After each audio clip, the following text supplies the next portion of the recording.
Hello and welcome to Whisky.com, where fine spirits meet. Today I'm on a Scottish island, the Isle of Mull. And I'm here at the town of Tobermory. Tobermory is a very iconic town. They have their iconic clock tower in the harbour and also the internationally known shorefront of Tobermory. And it's very colorful. Yeah, they have so many different colors. And it's really a tradition that goes back a long time.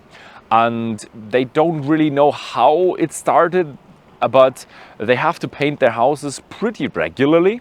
So at one point, one of their inhabitants just took a different color than white and just painted it in a bright color, and the people in the town really were fond of it. So other people were imitating him, taking a different color and just painting their house in a different color. And yeah, so fight against corrosion here is done in a very colorful way. And yeah, the town of Tobermory was founded in 1788. And 10 years afterwards, in 1798, a guy named John Sinclair decided he wanted to build a distillery here on Tobermory. And he built the distillery and he called it Ledaig, the Ledaig Distillery. And yes, Ledaig is not Tobermory. What is the name of Ledaig? What does it mean? What is it? Ledaig is the area here, the area around the town, or where the town is located. Ledaig actually means safe harbor or steep coast, and that's the theme here. You have a very steep coast and you have a nice kind of natural harbor. You just need to build a pier and you have really a nice fishing harbor. And yeah, that's what Ledaig means. Tobermory is named after the river Tobermore, and that's behind the distillery, and that name means as much as the spring of Saint Mary, or the water of Saint Mary. Yeah, so that's where the name Tobermory and Ledaig comes from. So yeah, he founded it as Ledaig. It was closed a lot of times in the 19th century and the 20th century. Was closed, open, closed, closed. It actually was closed more than it was open over their more than 200 years history. And in the end, it has been bought by the Distell Group from South Africa. And they're really treating the distillery now well. So they are investing into the brand, they're building up the brand, and they building new kind of stuff, and yeah, it's up and running. That's the most important thing about the Tobermory Distillery. And yeah, so that was pretty much it about the whole town. And then now let's get into the distillery and find out how Tobermory whiskey is made.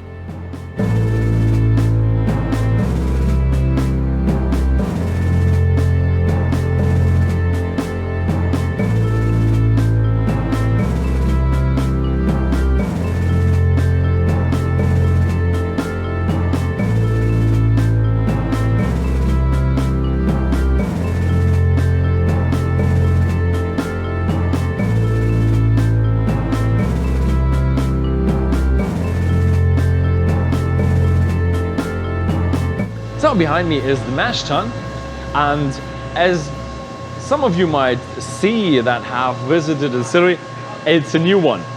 The distillery actually changed it last April, and it was a nightmare. It's very, very crowded in here. It's very small, this building. So what they actually had to do, demolish a wall, big wall, and then cut the old one into pieces, transport it out, get the new one in pieces in, weld them together in here, got it going here, and then rebuild the wall. So really it was a nightmare of building. And now they got one of the walls, which is actually a newer wall than all the others, which are really, really, really old. Yeah, in terms of making here the stuff is, you get the malt from the mainland, you grind it down in a very old malt mill. It's a Porteous malt mill, roller malt mill, very traditional. Most of the distilleries have them, even Porteous or Bobby. And then it ends up here.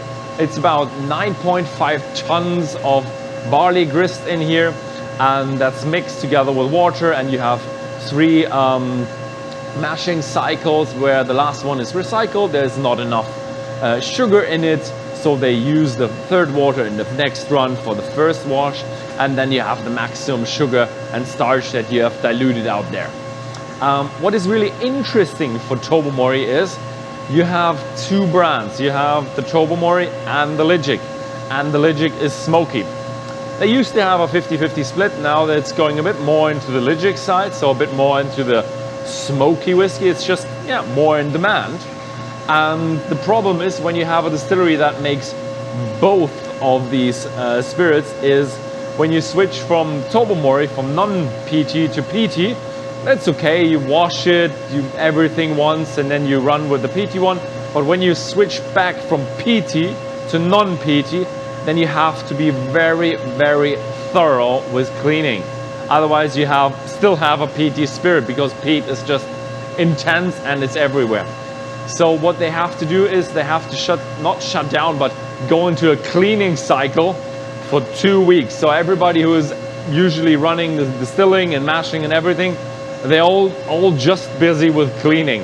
You have to have a lot of water, acoustic, and cleaning, and then you have to run everything with water again, and it's just 2 weeks of cleaning until you get everything out. Otherwise you have your contaminated spirit and everything tastes a little bit peaty, which you don't want in the Tobermory.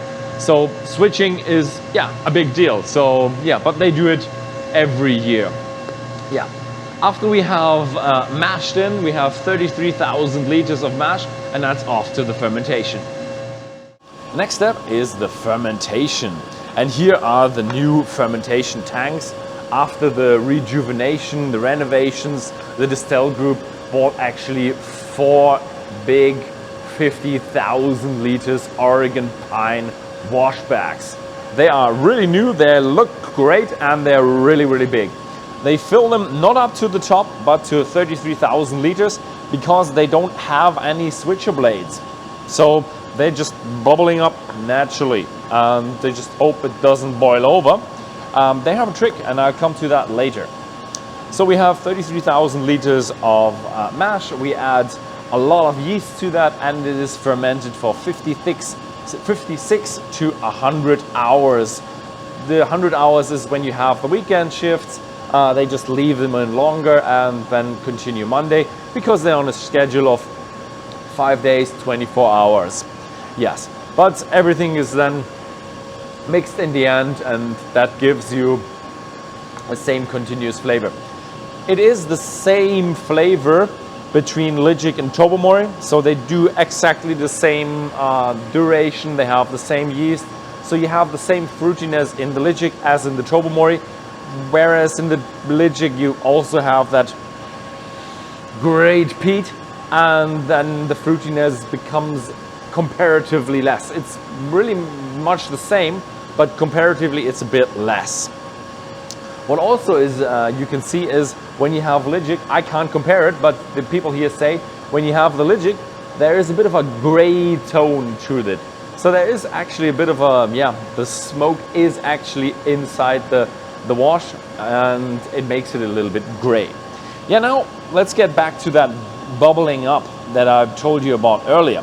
You see these 2 kind of buckets here that are open to the sides. There is actually soap in them.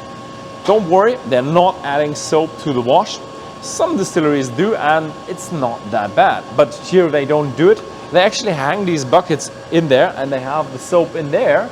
And when the bubbles come up, they actually touch the soap, and that behavior of breaking the bubbles actually progresses all the water all around here, and that just brings it up to that level. Maybe in the other corner it will be like 25 centimeters higher or something like that, but all in all they don't have a problem with bubbling over. They don't have a switcher blade, and I have to say that is actually pretty intelligent and pretty cost saving and environmentally friendly. Yeah, some solutions are not between cost saving and environmental saving, but yeah, go both directions, because you don't have to power your switcher blade for the first 24 hours, which costs a lot of electricity. Yeah. In the end, we have 33,000 liters of wash, very fruity, alcoholic, and that goes then into the distillation. This here is the heart of the distillery, the still room. And we have 4 stills. And if you look very closely, then you can see there are 4 individual stills. They're all different. There are 2 wash stills on the outside and 2 spirit stills on the inside. The one right next to me, the 2, are the newer ones, and the other ones in the back are the older ones. The wash stills are filled with 16,500 liters and the spirit stills with 16,700 liters. If you have watched a few of my distillery videos, you will come up with a question. Why is the spirit still filled with more than the wash still? How is that possible? And the answer is speed. You have different speeds of distilling. If you reduce the speed in the spirit still, then you have a better separation and better alcohol separation, more copper contact, and everything is just distilled better, but you have a lot less speed. So the wash still finishes twice or 1.5 times for every spirit still that finishes, and that means you have to have more in the pot. Yeah, that's the reason behind that. Usually the distilleries have much less in the spirit still. Here at Tobermory, you're just a bit different, and you currently can realize, okay, that's still Ledaig. There is definitely Ledaig in here, and it smells a lot like Ledaig. And what else is to say? In terms of the shape, you have a nice round, you have a reflux bowl. It is rather tall, and the line arm rises up to the very, very top. So everything that condenses at the very, very top flows back into the pot, is being distilled again, more copper contact, more reflux, and that means a little bit of a finer spirit. Yet they have the finer spirit. So after that, it is then off into the cask for the maturation. During the time of the closure of the distillery, someone made a huge mistake. There is a warehouse across the street, and they sold the warehouse. Never sell the warehouse. And it was empty, so the distillery was closed, they sold the warehouse, and the people who bought the warehouse didn't use it as a warehouse, but actually built flats into it. So it's actually a residential area now, and people are living in there, and they want to continue living in there, and they don't want to be replaced by whiskey. So they have a problem, they don't have a warehouse. So what they do is 95% or 99% of the whiskey is shipped to the mainland. Back in the days, they used to use the sister distillery at Deanston. Now they do have a central warehousing within the distill group, and so probably some stuff is still at the Deanston distillery, with cask switching is always good. But the rest of the casks that remain here at Tobermory are fill your own bottle casks. So if you're a visitor at the distillery, I'm not quite sure what you have to book for visiting and getting your fill your own bottle, but there are a number of very interesting casks here that you can then fill your own. And what it looks like is that you can really tap the cask just straight from the cask, no filtering whatsoever, no chill filtering, no filtering at all. And that is really amazing.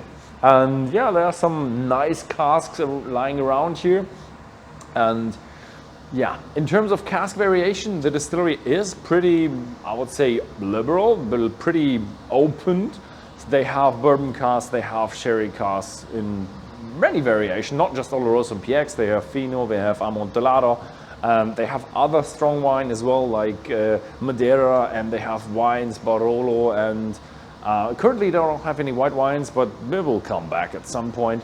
And there's a rumor going on that they will have a rum cask edition sometime in the future, maybe 10 years, maybe 1 year, I don't know. That's just a rumor. But in terms of casks, they are really brilliant distillery, and hopefully that will continue as it is. But that's the end of the whiskey making after the maturation. It's basically into the bottle, and let's have a look at the bottles, how the whiskey tastes. So this was it with the production, and now I'm sitting here with Olivier McLean, and you've been 7 years in the whiskey business and now here 3 years at Tobermory. and you're speaking 5 languages. Very incredible. So thank you very much for showing us the whole production, and thank you for having us at the distillery. My pleasure. Thank you very much for coming along. Yes. So we have 4 Tobermory Ledaig. So what are we having today? So as you might saw in the production area, so we are very unique as a distillery in Scotland. We're producing 2 complete different single malts. Tobermory as a no peat, no smoky single malt, and then Ledaig. So what I would go through here are 4 expressions from us, which are we call it standard or core range, which is a Tobermory 12, followed by a Tobermory 21, and then we go completely different and go into peat, which is a Ledaig 10, followed by the last one is a Ledaig 18. What we all have in common, of course, is our new make. So that's our new make, which I invite you also have a wee dram before we go, so you know what's the source and the magic there. So I like it that you have so many bottlings. I mean, this is part of your core range. Yes, sir. Yes, sir. So this is not everything. This is part of the core range. So when I started 4 years ago, we only had the core, as in top 12 and Ledaig 10 available at the moment, and now we really expanded over the last 3 years our portfolio, which is just grand and take us a lot of pride as well. So at the moment, available in the shop are 9 different Tobermorys and 10 different Ledaigs. By different, I mean cask, age, ABV, or additions, if that makes sense. Our new make, very lot of distilleries are envy of it. It's very smooth, very soft, malty on it for me. What I get most of it, floral, of that kind of sign, which also reflects obviously in the different single malts we do. Yeah, it's totally different from what I had last time from you was a Ledaig, and this is like, really? Absolutely. Yeah, it's light, floral, fruity, nice. And also to mention, all our products are non-chill filtered, which we proudly put on the labels, and also mention all are natural colored, so we don't interfere in any ways while we're bottling it. Nice, malty, grassy, settled. For me, the it's like a maltiness, but it almost feels like a bit of oat. It's very sweet and like I don't know, like a, what do you call it, the porridge? Yeah, it's not sharp in a way, even though that one is now our standard filling is 63.5 ABV. Added a bit water, but it's not spicy. It's not sharp at all. I find it really sweet and really charming around. You do have that a little bit of a floral note, a little bit of a fruity note, but for me it's almost like a bit of a oat, honey, and that's I love it. I really love it. So, and that of course reflects in here as we start with our first one. It's a Tobermory 12 years old, matured in American oak and virgin oak. Why we choose that virgin oak bit, it's given a bit of woodiness and sweetness as well. So if you don't mind, I will give you a wee dram. Why not? So there we are. Because we have a no chill filtering process on hand, we don't go lower than an ABV of 46.3. That's our standard. So you won't find any expression from us as Tobermory or Ledaig for that matter lower than 46.3 because no chill filtering process behind. So the 42 is also 46 at least? He is still 40, I think it's 43 something. If you can 42, do it. if you can. But it's still over 40, that's the most important thing of the 42 years old. Yeah, but nobody will complain about anything about a 42. However, the color gives you kind of a hint of the cask with the bourbon maturation or ex-American oak. On the nose, very fruity, very nice citrusy though. Also what I get most is a hint of vanilla. And then as you go along, and I say slunge or slunge va, the typical Scottish term for cheers, you get a nice warm feeling. It's not overpowering on the alcohol base, even though you might be saying, okay, 46.3 might be harsh, it's not. I'd really love to experience the distillery for when this was made, because it's crazy to what I've just sensed in the still room, in the washroom. Now comes across with the and now you have something so light, so fruity, so vanilla, a little bit of caramel, charming. It's like a bit of a candy that's coming through with a good amount of sweetness. And I'm not quite sure what kind of sweetness is a virgin oak or is it from the new make. Oh, it's lovely. So we call that breakfast whiskey because it's so easy. See, and our customers, they're very intrigued by it because it's so soft and smooth. And it's a very good way to start your journey on a single malt Scotch whiskey side because it doesn't bite, it's warm, it's nice, it's smooth, it's soft. Okay, not many distilleries do the virgin oak. Some try. Yep. And if I look at this here, I have a bourbon barrel Mazzanilla PX, and there's tons more around here. So you can have distillery tours, and you can fill your own bottle. I think that's a big thing here around. So what's the possibilities at the distillery? So luckily we came out of the pandemic, which was very hard for me as a brand home manager to manage the last 2 years. What we did within the pandemic, we did virtual tasting, but I think you agree you cannot come and get the flavor and the smell across online, so you have to come here, which I invite you and encouraging you. So what we can do, we do tours, obviously, on a daily basis. We're open or operate 7 days a week, almost 363 days a year. So we're closed on 25th and 26th, obviously, of Christmas, and only the 1st of January. So we are open on the 2nd. Most businesses are closed. What we also do, and it's also on our webpage, which again, go online, www.tobermorydistillery.com, we do tasting sessions. So we're offering customers 5 tasting sessions per day, 7 days a week, which does not include a tour, however.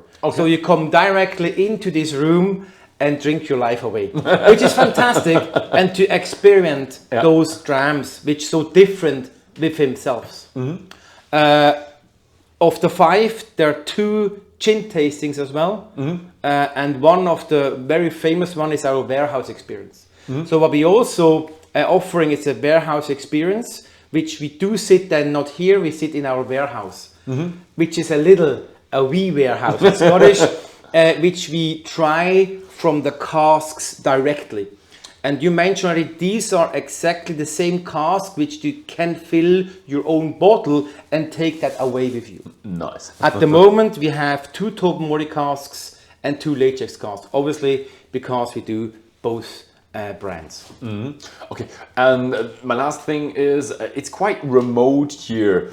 How would you recommend to get to Mull? It's like the shortest or easiest route? I highly recommend book now for summer next year. It's horrendous. It is good for business, don't complain, but we rely heavily on a ferry, so you cannot come across with your car on the bridge. So you need to book a ferry. The good news, you have 3 options at the moment, which ferry runs from the mainland.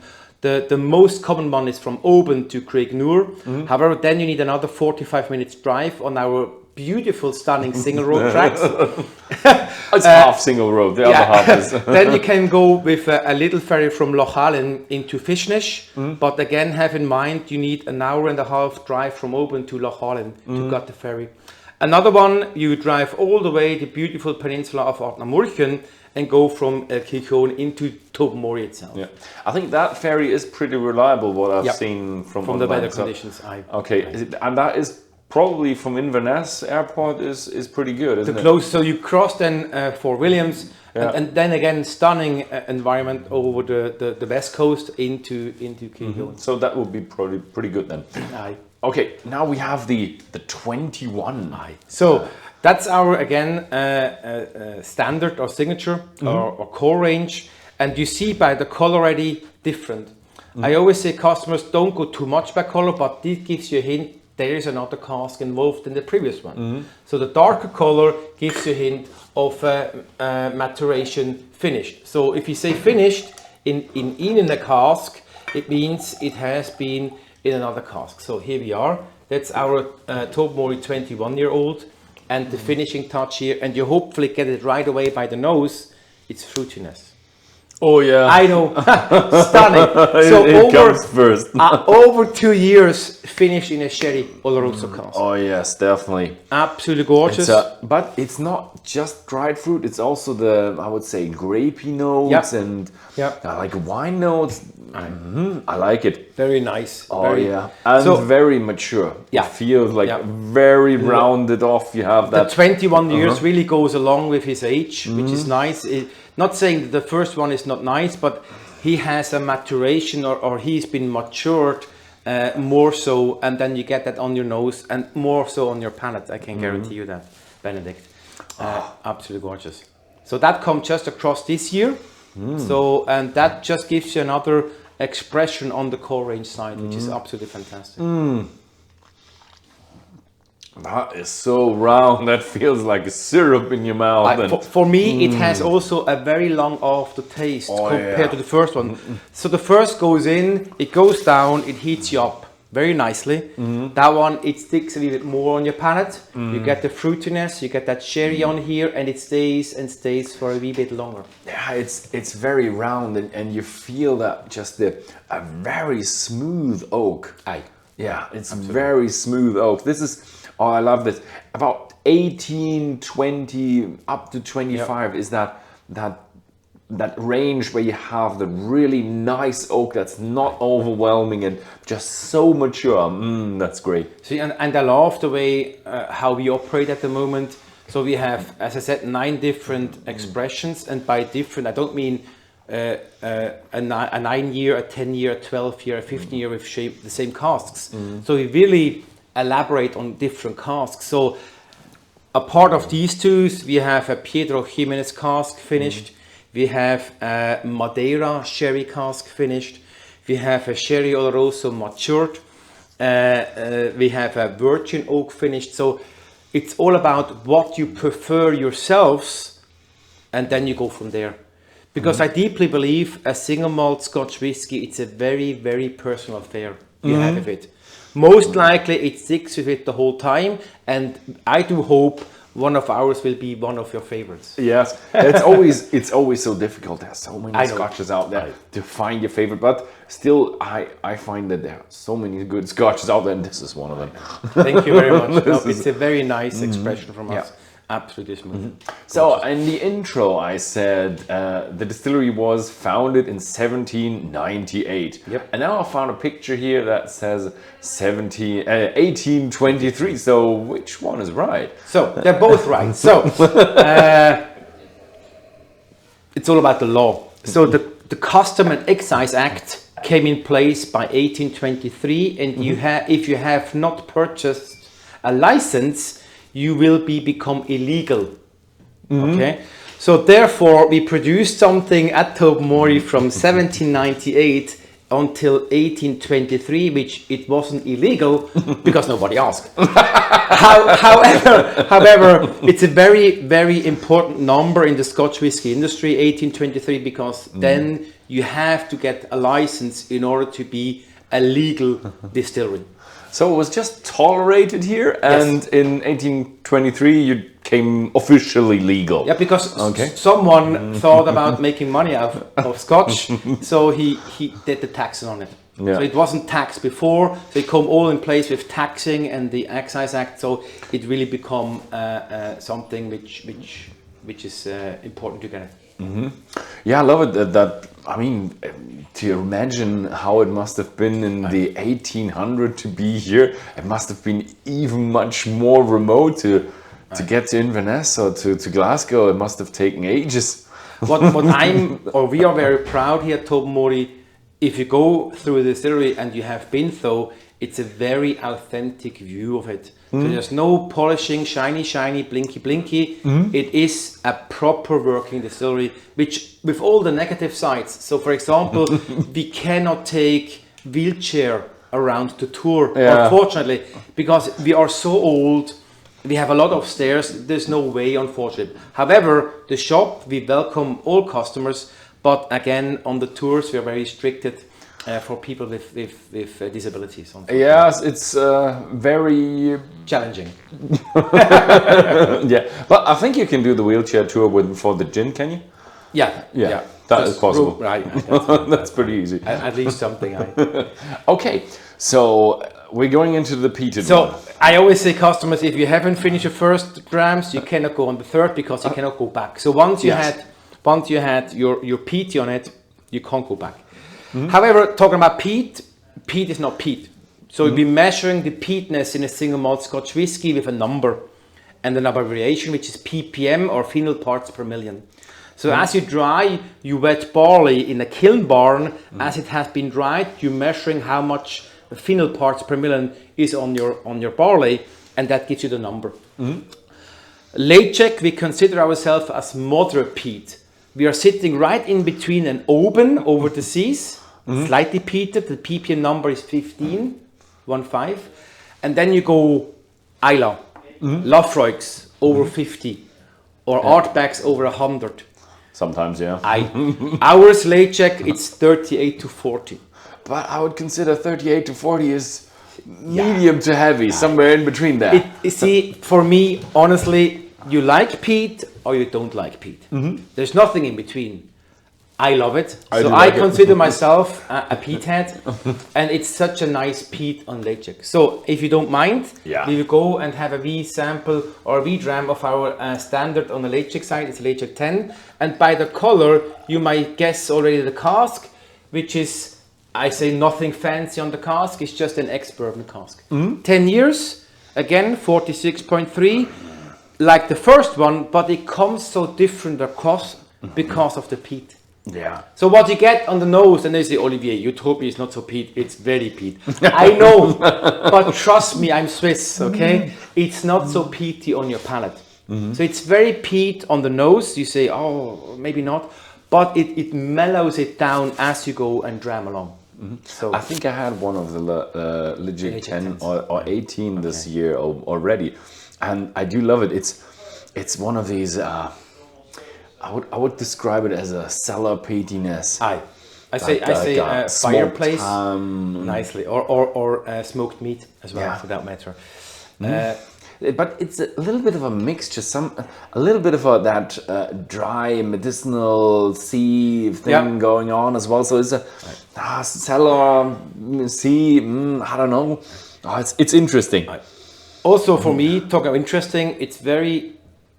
I get salty note on Ledaig, which I don't get on Tobermory. They're both from here, though, and I can't tell you why. It's interesting. Oh, the first flavor I got was like grassy, burnt. Feels a bit little. In the taste, it's not like ham or something like that. It's more of a bonfire where you put in other like grass or hay. For me, see, it's not so overpowering the peat. It is there, of course, and there where you go for, but it's subtle in the back. What I find really strange is I do also have a good amount of spiciness, which I think I'm confusing with the peatiness. Because if you have the Tobermory, it's not that spicy, and if you look at the size of your stills and how you distill, then you're really slow with the spirit still. That shouldn't give you a good spiciness, but yet it's in there. However it got in there, it is in there. Or maybe you have some nice cask, I don't know, but it's in there, and I didn't expect that from what I've seen in the production. No, it's very nice. And talking of names, so both names, Tobermory as Ledaig, are Gaelic. So Tobermory, it means Mary's Well, so the name of the water source. As Ledaig means the area here. So back in 1798, our founding father, Mr. John Sinclair, named us Ledaig. And he kept the name, which is grand. Yeah, I've seen a few casks that had Ledaig Distillery on that, but that's just for show. It wasn't called Ledaig back in like 72 or something like that. No. We changed the name in the 80s and stick with Tobermory. Oh, in the 80s? So it's easier to find us on the map of Scotland because you have different Ledaigs. in Scotland. Oh, okay. But only one Tobermory, One Tobermory. which is ground. It's absolutely fantastic. So the thing with Tobermory and Ledaig is smoky. Now it's pretty clear cut. Yep. I think there are some people out there who have a Tobermory that's smoky. So how is that possible and how does that work? So again, we have to go a wee bit in the historic, which is grand. I love it. It's all about stories and history. So back in 1798, as I said, it was called Ledaig, and we only did peated ones. Oh, okay. Because most of the single malt were peaty, especially on the islands, because it's the easiest fossil to burn. Yeah, so you have some peat up there. We were able once back in the days to cut peat here. Yeah, okay. Nowadays we can't. It's protected by government. Okay. Because it's an ending fossil. However, if you go along and look the story and history which you have looked, we were closed and open and closed and back and forth. So I think after the 1920s, also regarding the customers complain about, I don't like single malt, it's peat, we switched to no peat. Still with the name of a Ledaig. So you may come across of a Ledaig or of a peated Tobermory, which is interesting. If you have one, don't open it. It's worth Beyond volume, okay? and also have in mind we do sell casks to independent bottler. So they can also do kind of what they want, because both names are legally there. So you could go and say, oh, now I take the name of Ledaig and do an unpeated in it. Or I take a name of... So it's a wee bit... But since the 80s, from our perspective, everything branded Tobermory, no peat. Everything branded Ledaig, peat. Okay. Just for the customer to make it easier to make his So if choice. the bottle costs below £100,000, then you can Most say likely it's from Ireland. it's peated, non-peated. Okay, so the last one is then Ledaig 18. I think I'll pour that. It's And just the color way- again as the second one, and that's why I'm love so much these tastings. We give you a core range followed by another maturation involved, and the color tells the story as well as on the second one, a wee bit darker. So there's another wine cask obviously involved, and on the smell, which is fascinating for me, especially on the peaty ones. If it's a wine cask involved in a maturation process, for me it damps the peat. So if you have in mind, you smelled the tenor, you say, oh, that's peat. Then you go to the 18, say, there's barely peat. It's so less. different. I thought that it was like plus 8 years, but It's not that plus 8 years. So that one is 16 years ex-bourbon, and the last 2 years in a sherry cask as well. sherry cask. Okay, so yeah, the sherry cask and the plus more years is just it gives a difference. It's on the nose. It's really lighter, and it's more grapey. It has more wine notes in it, but still, the first thing I had in my mind was a little bit of a chocolate note going on. For me, it's a very nice balanced, especially the 18, between peat and sweet.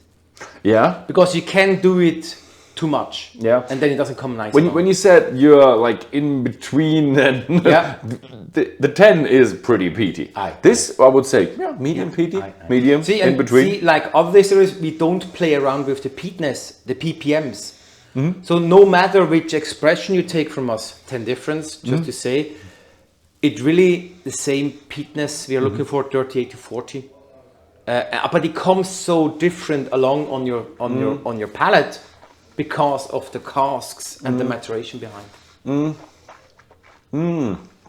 Oh, it comes a bit. Nice. Oh, and when it comes, then the peat comes really strong. Yeah. But whereas this was more of a bonfire, this is again more of a cellar and smoked ham and chocolate and wine and there's a lot of in it. There's a lot in it. Yeah, I think we also gave this a Whisky.com award because it was just that good for when we had it, and it's lovely. So that is just a cornerstone of Scotch. Thank you very much, Ledaig. So talking of sizes, so we are called ourselves as a small, medium-sized distillery, producing not even 1 million liter of our new make per year. Therefore, you will not find any of our expressions in a duty-free. Oh, okay. You will not find any of our expressions in a grocery shop, as in Asda, Tesco's, Marks and Spencer's. So it's and I love it.